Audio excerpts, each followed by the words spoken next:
Welcome to One Chemistry. This is 365 Chemistry series. Daily one question for you.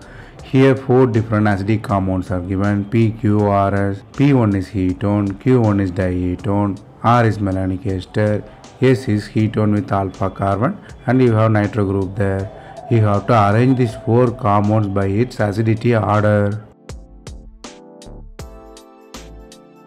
The acidity order is SQRP. You can understand the fact by analyzing the compounds individually. Let us look at the S there. Here proton is acidic because NO2 is a strong electron withdrawing group and it has one sp2 carbon which is carbonyl group. So electron withdrawing. Then you look at the R. Carbonyl groups are there but it's weakened by ester. Next come R. Then Q. Two carbonyl group, one acidic carbon is better. P is weaker because it has only one sp2 carbon. The simple fact is electron withdrawing group increase acidity. More electron withdrawing group, more the acidity. The electron withdrawing power is NO2, CH3CO and CH3COO. Why COO is a poor electron withdrawing group? Because it donates the electron, decrease the sp2 carbon positive charge. So the positive charge is less dense, it attracts very less.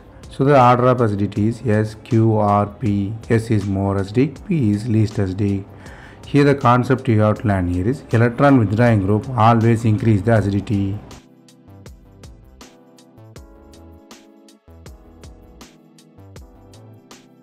That's all from this video. Thanks for watching.